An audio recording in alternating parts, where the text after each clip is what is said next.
오늘 누가복음 14장 7절부터 14절에 있는 말씀은 사실은 이 누가복음 14장 전체가 하나의 주제라고 할 수 있습니다. 그 주제는 안식이죠. 안식을 누리고 살라고 말씀하고 있어요. 우리가 가지고 있는 신앙의 본질 가운데 하나는 주님이 내 안에 내가 주님 안에 있음으로 인해서 얻어지는 평안이라는 것이 있다는 거죠. 그리고 그 평안이라고 하는 것은 이 인생의 시간 속에서 하나님이 주시는 하나님의 나라의 시간을 사용하고 살라 이렇게 말씀하고 있습니다. 그래서 지난주에 말씀이 주의 앞이라고 하는 이 주의 앞이라고 하는 안식이 있다는 거예요. 그 주의 앞에서 안식을 누리는 사람이 있는 반면에 누리지 못하는 사람들도 있다는 거죠. 근데 그게 누리지 못하는 사람들이 누구냐? 오늘 보니까 율법 교사들과 바리새인들이었어요. 주님은 이들의 마음의 상태가 여러 가지 복잡하다는 것을 알고 계셨죠. 그들의 눈이 다른 거죠. 이 죄인의 눈이 아니라 어떻게 예수님을 잡을까라고 하는 그런 엿본다라고 하는 이 뱀의 눈을 가지고 그들은 인생을 살아가고 있는 겁니다. 그래서 오늘 본문의 비유를 통해서 그들의 마음의 태도가 바뀌기를 주님은 원하셨던 거고 그 이 비유의 말씀을 통해서 그 안식을 가지고 살라 이렇게 말씀하고 있는 겁니다. 오늘 본문의 말씀은 두 가지 이야기로 나누어져 있습니다. 첫 번째는 7절부터 11절까지 잔치에 초대받는 자의 마음을 얘기하고 있어요. 초대받는 자의 마음은 어떤 마음을 가지고 살아야지 안식을 누릴 수 있을까라고 이야기하고 있는 거고요. 두 번째는 12절부터 14절까지 잔치에 초대하는 자의 마음. 그러니까 첫 번째 거는 초대받는 자의 마음이고요. 두 번째는 초대하는 자의 마음이 있다는 거예요. 그걸 비유로 말씀하고 있어요. 결국 예수님은 안식을 갖기 위한 마음의 태도가 무엇인지를 이 두 가지 이야기, 이 두 가지 비유 속에서 우리에게 말씀하고 가르치시기를 원하신 겁니다. 첫 번째는 초대받는 자의 마음의 태도입니다. 1절에서 주님은 한 바리새인 지도자의 집에 초대를 받았습니다. 그리고 7절 예수님만 초대받은 것이 아니라 율법 교사들과 다른 바리새인들도 초대받아서 지금 뭐 하고 있냐면 서로가 자리 다툼을 하고 있는 그런 상황을 보고 계신 겁니다. 이 자리 싸움이죠. 그것이 오늘 이 핵심 주제 중에 하나가 7절부터 11절까지 초대받은 자의 비유 이야기에 나온 가장 중요한 단어가 뭐냐면 자리입니다. 주님은 초대받은 자가 모든 사람 앞에서 영광을 받는 비결이 무엇인가를 가르치시기를 원하셨어요. 그것이 10절에 뭐라고 그랬냐면 자리에 대한 이야기를 하시면서 끝자리에 앉으라 이라고 말씀하셨습니다. 그러면 끝자리에 앉는 것을 보고 초대한 잔치의 주인이 자기가 보기에 이 사람은 너무 낮은 자리에 있구나 하고 자리를 이렇게 옮겨준다는 거죠. 그래서 처음부터 시작하기에 어떻게 하냐면 끝자리에 앉아서 초대받은 자의 마음을 가지고 참석하라는 거예요. 그래서 주인이 다시 자리를 배치할 때 그것이 모든 사람에게 그 초대받은 자가 영광이 될 것이다 이렇게 말씀하고 있는 겁니다. 그러면서 11절에 결론과 같은 말씀을 하세요. 이 첫 번째 비유의 결론의 말씀입니다. 무릇 자기를 높이는 자는 낮아지고 자기를 낮추는 자는 높아지리라 라고 하는 말씀입니다. 여기서 자기를 높인다 또는 자기를 낮춘다 이게 말은 똑같은 말이잖아요. 그런데 사실은 조금 달라요. 어떤 것이 있냐면 여기를 자기를 높인다는 말은 주관적인 의미가 있습니다. 그래서 주관적인 자리라고 얘기할 수 있어요. 그다음에 자기를 낮춘다라고 하는 것은 똑같은 주관적인 자리가 아니고요. 이걸 객관적인 자리라고 이야기합니다. 그래서 오늘 주님의 말씀을 사는 이 사람이 오늘 우리가 어떻게 인생을 살 것인가라고 하는 것으로 이 말씀을 이해하면 세상에 사는 지혜가 될 수 있죠. 처세술이 됩니다. 그러나 오늘 예수님은 우리에게 어떻게 인생을 조금 더 다른 사람보다 조금 낫게 살까라고 하는 처세술로 이 말씀을 하고 있는 것이 아닙니다. 예수님은 그들에게 인생의 처세술이 아니라 진짜 참된 안식을 가지고 살아가는 것이 뭐냐라고 하는 것에 대한 이야기를 우리에게 말씀하기를 원하셨어요. 그래서 엄밀히 따지면 결론과 같은 이야기지만 어떻게 하면 잘 죽을까, 이 잘 죽는 방법을 깨닫게 하시기 위해서 이 비유의 말씀을 우리에게 가르치시고 있다는 겁니다. 자, 자리라고 하는 거, 제가 이 자리를 조금 나눠봤어요. 이게 어떤 거냐면 주관적인 자리가 있고요, 객관적인 자리가 있어요. 이 주관이라는 건 어떤 거냐면 우리가 이 성경에서 말하는 건 뭐냐면 육신이 살아있는 나예요.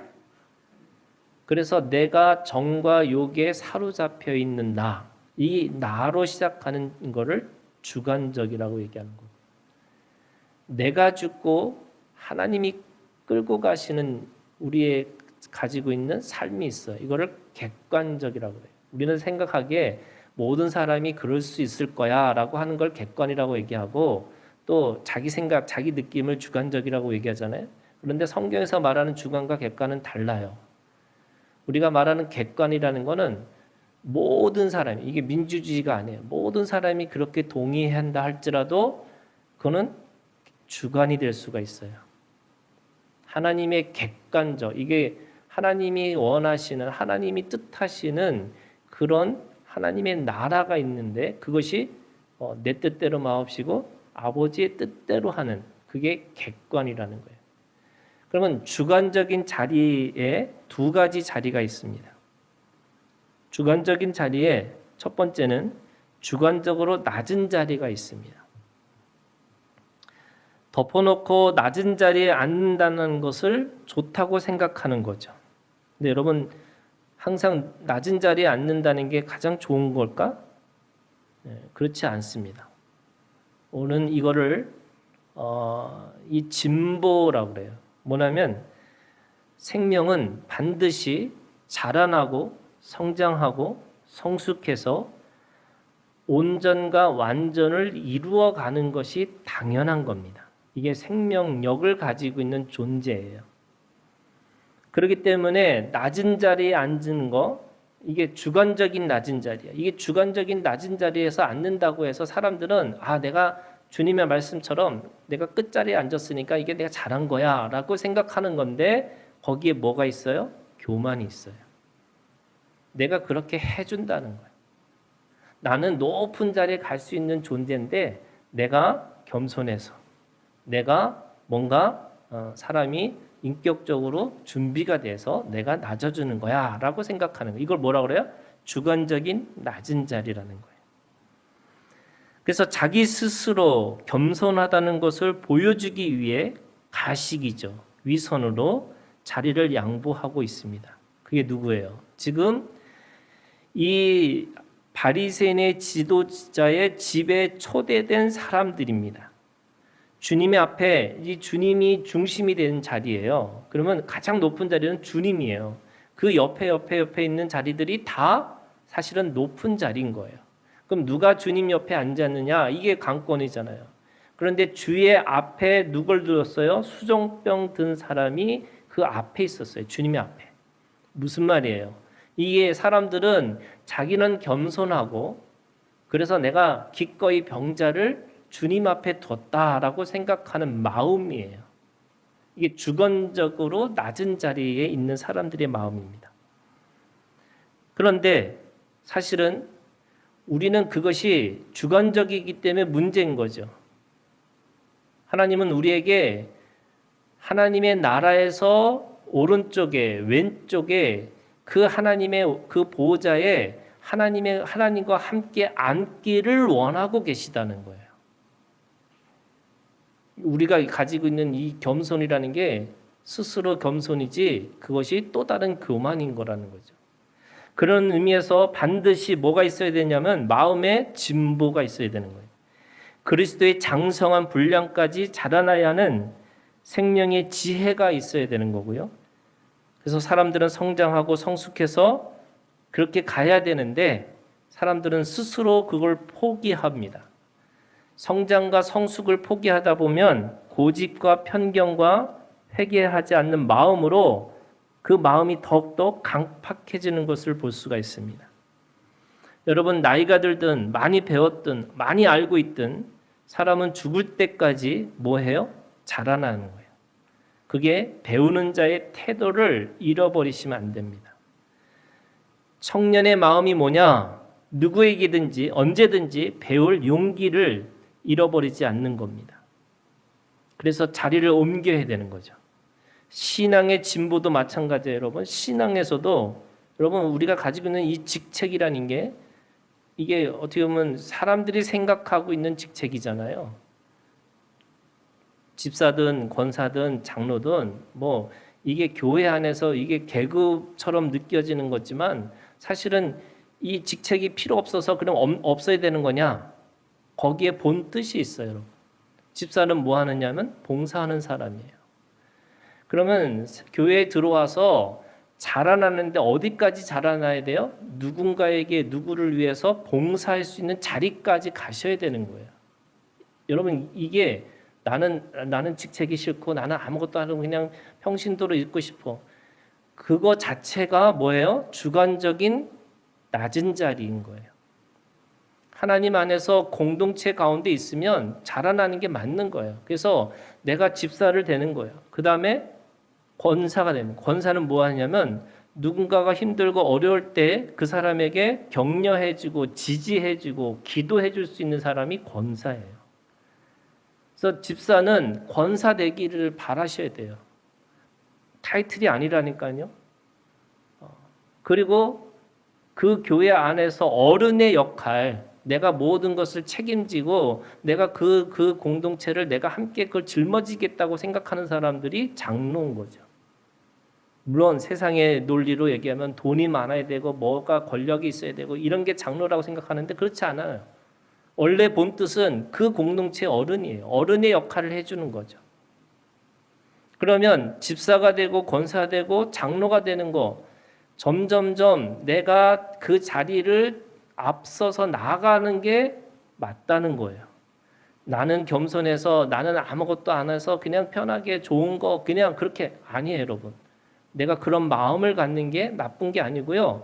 그 마음이 당연한 마음이고 하나님의 나라에서도 첫째 하늘과 둘째 하늘과 셋째 하늘처럼 하나님 앞에 점점 더 가까이 가는 것. 성경에 뭐라 그래요? 하나님의 앞에 가까이 가는 것이 복이라고 그랬어요. 여러분 우리가 복을 추구한다는 게 뭐냐? 하나님 앞에 더 가까이 가는 거예요. 자리를 내가 멀리서 있는 자리가 아니라 하나님 앞에 더 가까이 있는 자리를 옮기고 살아가는 거예요. 여러분 이 믿음이 있기를 주님의 이름으로 축원합니다. 제가 학교 다닐 때는 늘 뒷자리, 제가 키가 크니까 맨날 뒷자리에 가서 그냥 선생님이 뭐 하든 막 이렇게 했는데 제가 교수를 한 10년 정도 교수를 했는데 교수하다 보니까 누가 제일 이쁘냐면 맨 앞에서 고개 끄덕이고 거기서 맞다고 이렇게 동조하는 학생이 너무 이쁜 거예요. 그래서 내가 박사과정 할 때 내가 나도 이제 교수님 맨 앞에 앉아갖고 그렇게 해야 되겠다. 그랬는데 얘 체질이 안 바뀌더라고요. 이게 쉽게 바뀌는 게 아니에요. 사람들이 그냥 늘 아웃사이더로 사는 사람들은 나는 뭐 상관없어 막 하고 늘 그냥 구경꾼처럼 살아가는 사람들이. 여러분 들어오셔야 돼요. 내 몸 안으로 들어오시고 더 몸 안에서 더 하나님 안에서 점점점 마음의 진보, 하나님의 자리에 우리가 함께 더 자라나기를 여러분 기도하시고 그것에 대해서 애쓰셔야 돼요. 그래서 자리를 옮겨야 합니다. 우리가 가지고 있는 그 신앙은 점점점 자라나서 그래서 교만의 자리가 아니라 스스로 겸손하다고 착각하면서 다른 사람들을 심판하는 자리가 아니라 오늘 같이 함께 주님의 나라를 만들어가고 세워가는 것에 대한 여러분 직분을 내가 그것을 구하고 살아야 되는 거죠. 안 그러면 어떻게 됩니까? 여러분 슬피 울며 이를 감이 있다는 거예요. 또는 아예 그 속에서 영원한 사망의 자리까지 떨어질 수 있다는 거예요. 오히려 자라나지 않는다는 건 그 자리를 머물러 있다는 게 아니고요. 계속해서 밀릴 수밖에 없다고 이야기하고 있습니다. 그래서 그 자리에서 생명관계 연습, 생명관계 실천 이거를 내 몸으로 여러분 자라날 수 있도록 애쓰고 노력하셔야 되는 거예요. 우리가 가지고 있는 말씀의 체질화는요. 내 몸이 움직이게 되는 거예요. 여러분 신앙은 아무것도 하지 않는 것처럼 보이지만 이 피동이라는 거고요. 하나님이 하시고자 할 때 같이 움직여주는 거예요. 그게 우리가 가지고 있는 신앙의 연습이고 체질입니다. 두 번째는요. 주관적으로 높은 자리도 있습니다. 그것이 7절에 14장 7절에 청함을 받은 사람들이 높은 자리 택함을 보시고 이렇게 스스로 높은 자리에 가고자 하는 거예요. 그래서 애쓰고 노력하는 사람들을 말하고 있는 것처럼 보이잖아요. 그런데 애쓰고 노력하는 것이 맞지만 스스로 그 자리를 차지하는 것이 또 문제입니다. 그렇기 때문에 자기 자신만 그렇게 생각하는 거지 다른 사람들, 특히 주인의 입장에서 그렇게 생각하고 있지 않다는 거예요. 여러분 직분이 중요하다고 그랬지만 그 직분에 대한 자격이 있는 거예요. 여러분. 그 직분을 가지고 있는 사람들의 수준이 있는 거예요. 그런데 자리에 욕심이 있어요. 자리에만 욕심이 있어요. 자리가 가지고 있는 책임, 자리에 가지고 있는 그것에 대한 헌신이 없는 상태에서 그런데 여러분 이게 우리가 세상에 나가면 그게 너무나 많이 보이잖아요. 예를 들면 이런 거예요. 그냥 좋은 교수였는데 어느 날 갑자기 장관이 되니까 다 털리잖아요. 그잖아요. 그 사람의 수준이 다 드러나요. 그냥 하나의 어떤 한 사람인데 그 사람이 어떤 높은 자리에 딱 올라가는 순간에 그 사람의 수준이 다 드러날 수밖에 없어요. 여러분 자리가 사람을 만들지만 동시에 자리가 사람을 죽일 수가 있어요. 그게 뭐예요? 주관적인 높은 자리예요.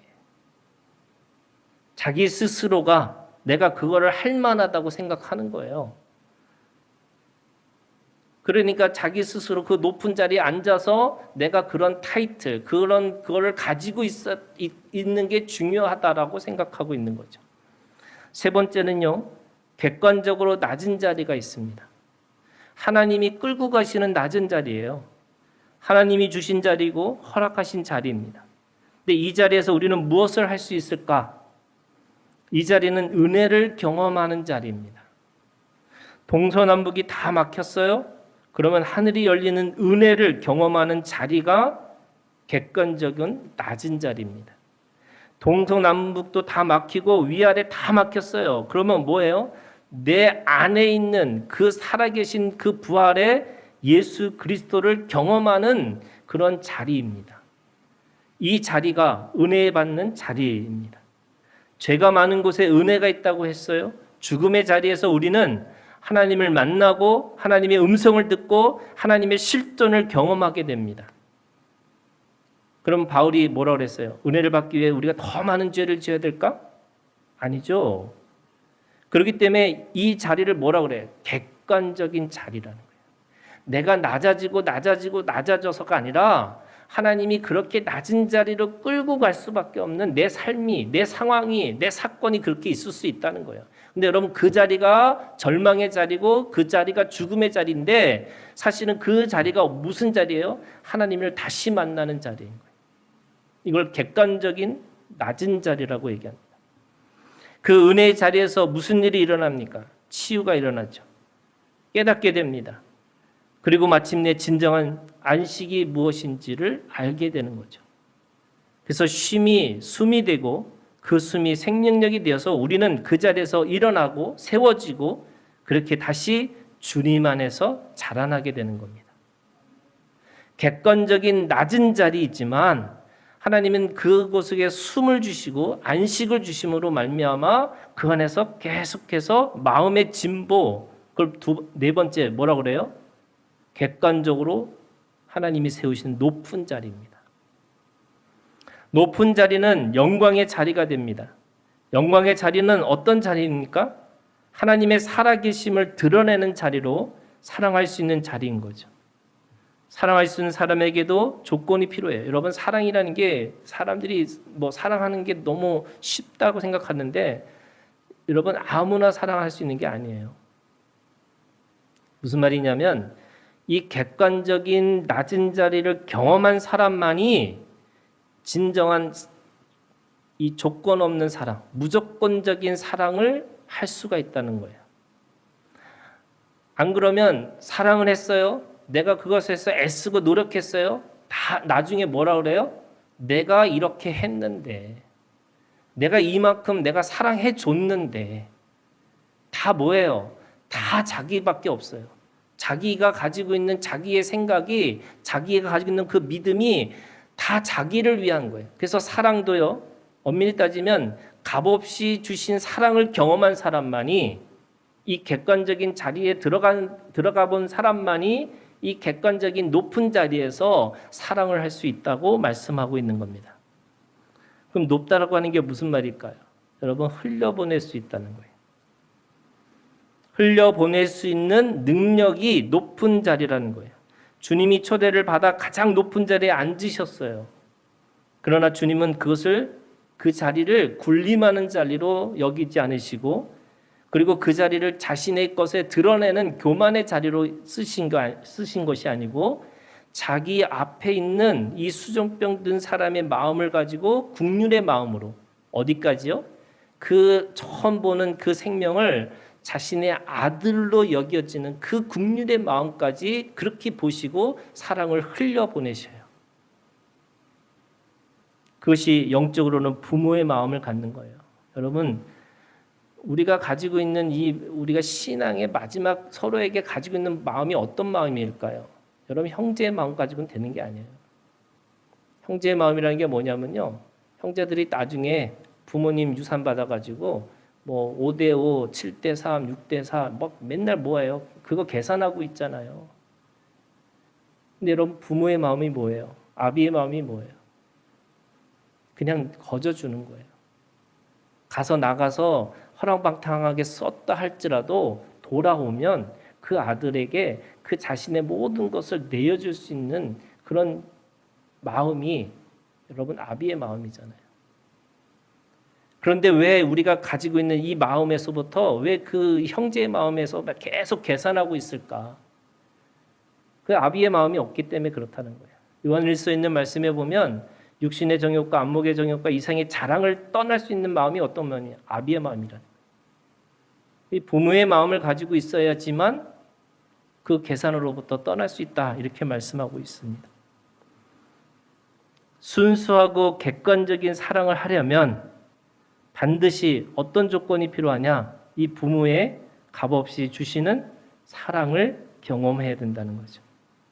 그것이 객관적으로 높은 자리에 앉은 사람입니다. 자, 그러면 그 높은 자리에서 뭐 하는 거예요? 나누고 베풀고 섬기는 거죠. 그럼 나누고 베풀고 섬긴다는 게 어떤 의미냐? 그게 두 번째 비유의 말씀이에요.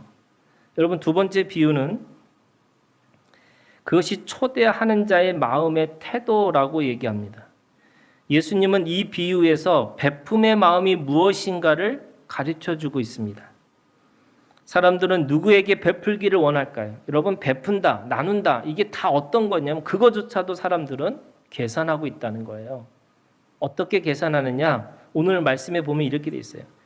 모든 사람들이 초대하기를 원하는 자는 대부분 내가 베풀어서 다시 돌아올 수 있는 사람들을 생각하고 베푼다는 거예요.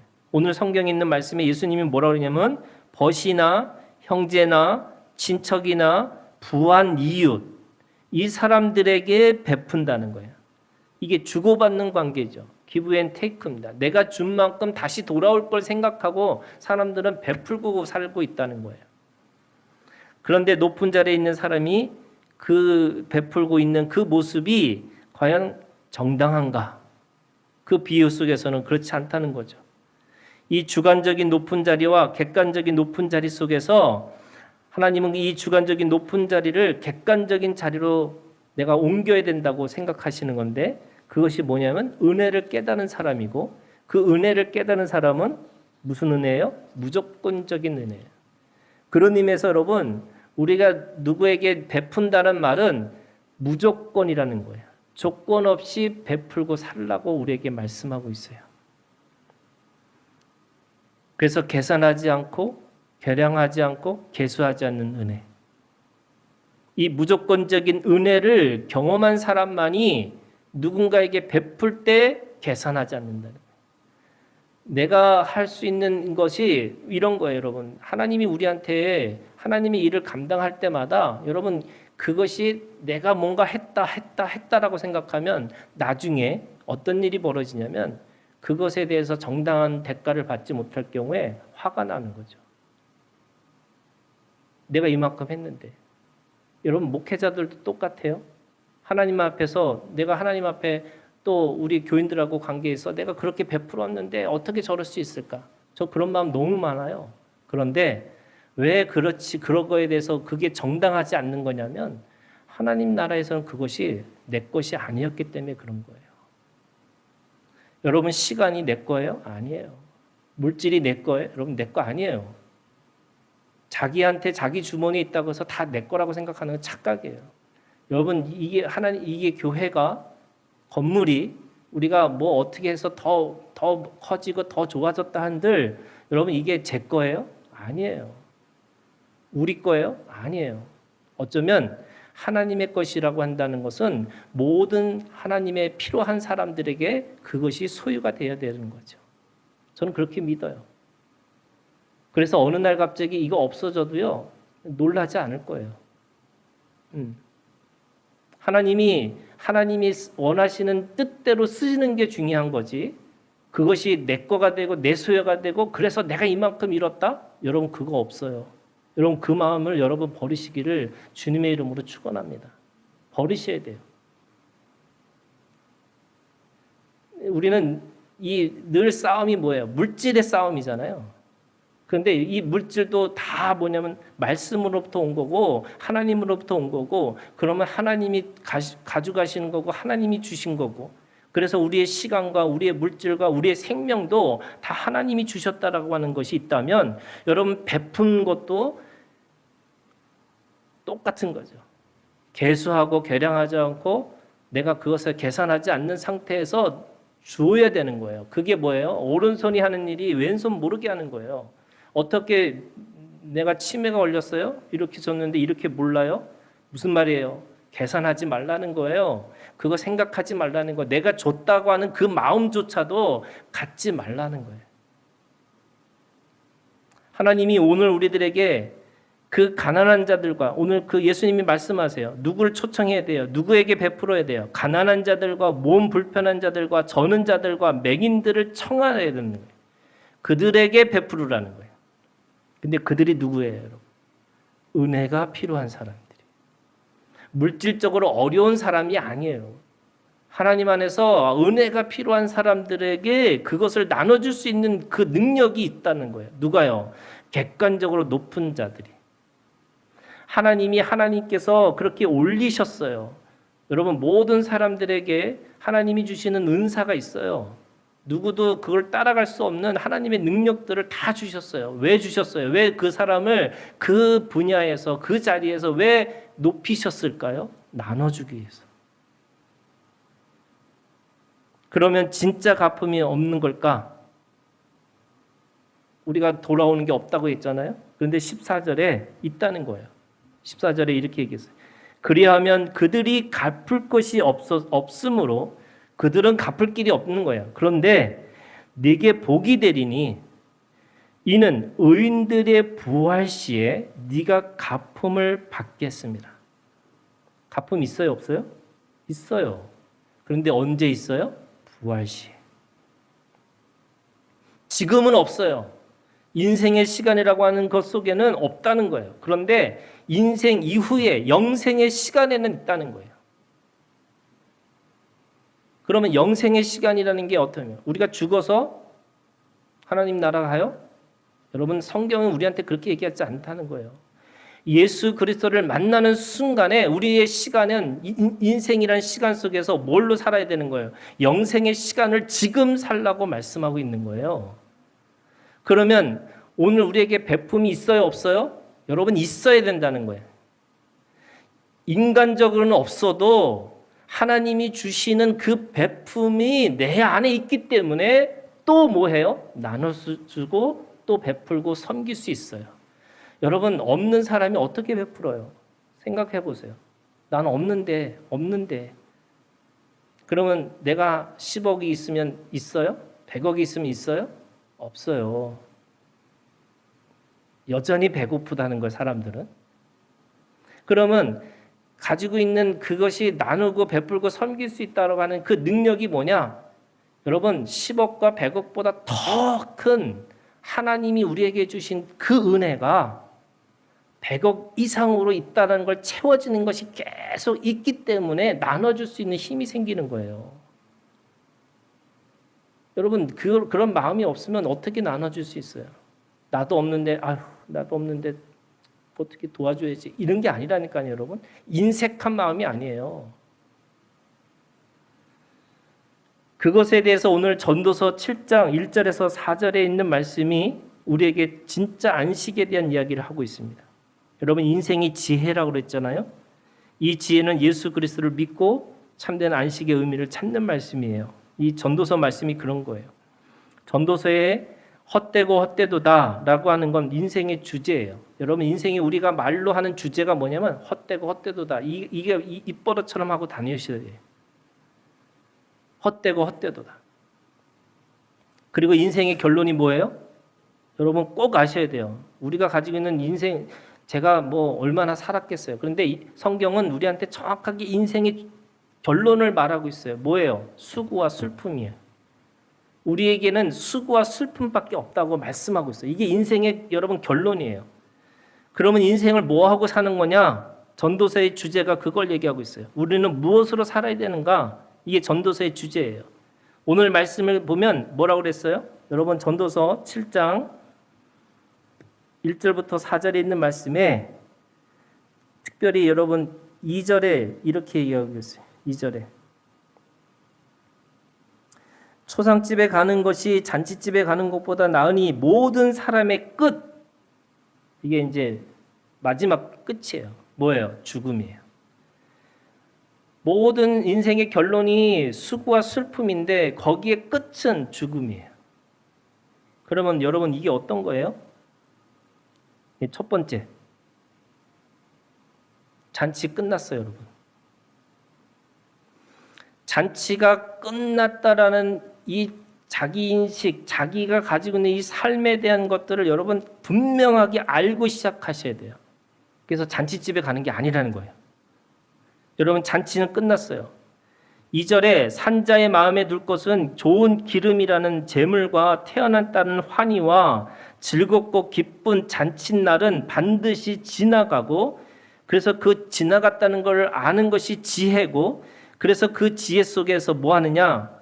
마음에 참된 유익은 웃음보다 근심이라는 거예요. 그렇기 때문에 지혜자의 마음은 초상집에 있고 우매한 자의 마음은 혼인집에 있다, 이렇게 얘기해요. 이게 뭐예요? 여러분, 잔치 끝났다는 거예요. 우리의 모든 인생의 시간에 잔치라고 하는 내 삶의 기쁨, 내가 가지고 있는 모든 것은 다 끝났다라고 여러분 그걸 인식하고 사셔야 돼요. 그런 의미에서 여러분, 낙관주의나 어설픈 희망, 이게 뭐예요? 다 망상과 허탄한 말이에요.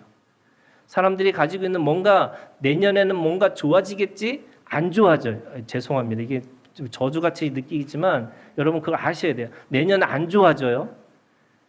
점점 더 몸은 늙어가고요. 우리의 육신은 더 후패할 거고요. 그래서 눈도 침침해질 거고, 이 전도서가 계속 그 얘기하고 있어요. 내가 배운 지식이 굉장한 지식처럼 보이지만 그것도 지나가고요.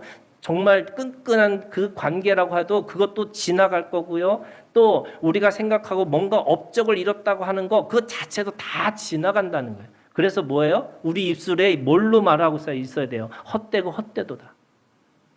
이게 전도서의 주제예요. 그래서 여러분, 오히려 비관주의자나 허무주의자들, 비관주의나 허무주의자들이 가지고 있는 인생의 비극을 직면하고 그 안에서 지혜를 찾아야 된다는 걸 우리에게 말씀하고 있는 겁니다.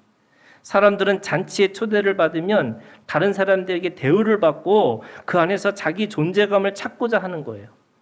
그래서 잔치를 베푼 사람 입장에서는 자기에게 유익이 되는 사람들이 더 많이 와서 자신에게 도움이 되기를 바라는 마음이 있어요. 이거 뭐라 그래? 인지산정이죠. 사람이라고 하는 그냥 그 사람들이 가지는 그냥 당연한 마음이에요. 그러면 전도서 입장에서는 이것을 무엇이라고 말할 수 있을까? 우리의 잔치는 끝났다라고 선언하고 살라는 거죠.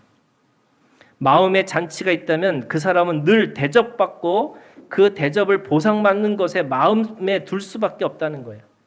인생 허무합니다. 인생은 절망이에요. 인생은 더 이상의 희망이 없습니다. 여러분, 이게 인생의 진리예요. 아멘 하세요. 네. 없어요. 내가 원하는 사람이 되더라도 누가 뭐가 뭐 하더라도 안 돼요. 그냥 거기서 그게 끝이에요. 그 인생의 진리를 가지고 사는 사람은 더 이상 잔치에 초대받을 마음이 없어요. 인생의 잔치가 끝났기 때문에 누군가를 잔치에 초대할 마음도 없어요. 인생에는 잔치가 없기 때문에 그런 거예요. 희소식도 기쁜 소식도 없어요. 어디를 가든 원망과 불평의 세상이고 그렇게 살 수밖에 없는 거죠. 그런데 어떻게 잔치를 베풀고 살 수 있을까? 누군가를 초대하면서 살 수 있을까? 없다는 얘기예요. 이미 그럴 마음, 뭐 끝자리에 앉아라, 뭐 해라. 왜 예수님은 왜 그런 말씀을 하셨을까? 인생에 이미 잔치가 없는데. 그래서 조상집밖에 없는 건데. 근데 주님의 잔치가 있어요. 이게 여러분 반전이에요. 그렇기 때문에 또 다른 잔치의 베품과 초대가 우리한테 있다는 거예요. 인생의 잔치는 끝났지만 주님이 영생의 잔치를 열어놓으셨어요. 이것이 오늘 우리가 인생의 시간 안에서 영생의 안식을 경험하는 이유예요. 하나님은 주님을 믿고 주님과 함께하는 잔치를 베풀어 우리를 초청하셨어요. 이것이 하나님 나라에서 이루어지는 하나님 나라의 잔치입니다. 이 영생의 차원을 이해해야 우리는 예수님의 비유의 주제를 비로소 이해할 수 있어요. 바리새인 지도자가 베푼 인생의 잔치가 있어요. 사람들은 그곳에 가서 어떻게 누가 어느 자리에 앉을 수 있을까? 그래서 자기는 스스로 겸손하다고 그래서 그 병자에게 주님의 앞에 자리를 양보를 해요. 그리고 그 다음에 자리를 누가 앉느냐고 싸우고 있어요. 그게 무슨 잔치예요? 바리새인 지도자가 베푼 인생의 잔치예요. 근데 여러분, 잔치가 뭐예요? 즐겁고 기쁜 거잖아요. 그런데 그 잔치에 참여하는 사람이면 일수록 괴로워요. 사람들이 그러잖아요. 동창회면 갔다 오면 열불나서 못 살겠다고. 나보다 공부도 하나도 못했던 애인데 막 차도 좋고 뭐도 좋고 뭐 사는 게 너무 다르다고. 어떻게 인생이 이렇게 불합리한 거냐. 그런 거잖아요. 사람들은 웃고 떠들고 그래서 먹고 마시면서 잔치를 베풀고 있지만 그 안에 마음은 썩고 새하고 정말 막 요동치고 있는 거죠. 그래서 잔치에 외로워요. 그 잔치 속에 들어가면 더 인생이 그 슬프고 더 이 인생이 불행하다는 걸 더 느낍니다. 그러면서 기적과 신비를 바래요. 여러분, 거짓 신비고 거짓 이 기적인 거죠. 요행이죠. 우리가 살고자 하는 그 세상이 여전히 이 세상에서 뭔가 우리가 그걸 찾으려고 한다면 여러분 계속 우리가 더 그 사람들이 가지고 있는 것보다 더 노력해야 되는데 여러분 개천에서 용이 안 나요. 개천에서 용 안 나요. 그러면 우리는 어떻게 살아야 될까? 그 안에 또 다른 잔치가 벌어진 걸로 보셔야 돼요. 그 잔치는 무슨 잔치예요? 주님이 베푼 잔치예요. 그 잔치는 눈에 보이는 잔치가 아니기 때문에 누구나 참여할 수 있는 사람이 거의 없는 거죠. 그 잔치에는 인생의 잔치가 끝났다는 것을 아는 자만이 참여할 수 있어요. 자신의 죽음을 경험한 사람만이 그 객관적인 자리, 그 객관적인 초대자로 온전한 베품의 잔치에 참여할 수 있어요. 그런 의미에서 여러분, 주님이 베푸신 잔치집에 참여하기 위해서 첫 번째, 인생의 헛됨을 아는 자여야 되는 거죠. 전도서는 사람도 자연도 지식도 다 허무하다고 그랬어요. 허무주의자가 되고 무신론자가 되고 절망주의자가 되어야 한다는 거죠. 그 마음의 무너짐이 진정한 지혜의 문이 되고 믿음의 문이 될 수 있습니다. 두 번째요. 여러분 주의 앞에 있는 자여야 되는 거죠. 그 자리가 어떤 자리예요? 은혜의 자리입니다. 은혜를 구하는 자여야 되고 은혜를 따라 온전히 순종할 수 있는 믿음의 자리예요. 우리가 앉아야 될 자리는 믿음의 자리지 은혜의 자리지 내가 갖춘 더 높은 자리가 아니라는 거예요. 그래서 주님 앞에 있는 자의 모습으로 여러분 우리가 삶을 살아가야 되는 거죠. 우리가 인생이라는 이 시간 속에 인생의 잔치는 끝났지만 하나님이 베푸신 그 잔치에 참여하기 위해서 늘 주님 앞에 서 있으셔야 돼요.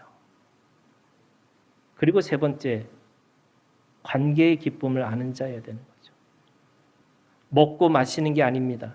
잔치는 그 잔치를 베푼 자의 마음과 일치하는 거예요. 그것이 잔치의 목적입니다. 하나님이 베푸신 잔치는 생명의 존재감으로 충분하다는 거예요. 왜냐하면 영생의 잔치는 생명의 관계가 목적이기 때문에 그렇습니다. 외롭고 힘들고 지친 자들만이 영생의 잔치에서 참여할 수 있는 이유죠. 여러분, 인생이 끝났다는 걸 깨닫는 자만이 영생의 잔치에 참여할 수 있다는 거예요. 그 기쁨과 그 관계의 그 존재감에 가지고 있는 기쁨이 오지 않으면 사실은 우리는 더 외롭고 더 고독스럽고 더 힘들고 더 불행할 수밖에 없을 겁니다. 그래서 더 높은 자리를 가려고 노력하지만 안 되는 거죠. 하나님이 베푸신 잔치에 여러분들을 초대하고 계세요. 그리고 그 자리에 여러분들이 초대자가 되기를 원하세요. 초대받은 자가 누군가를 또 초대하는 초대자가 되기를 원하세요. 그런데 그 잔치는 인생의 잔치가 아니고 영생의 잔치고 하나님 나라의 잔치입니다. 주님이 베푸신 잔치에 참여해서 주의 앞에 있는 자리, 하나님과 먹고 마시며 사랑하는 관계에 참여하는 우리 하나교회 모든 성도들이 되시기를 주님의 이름으로 축원합니다. 기도하겠습니다.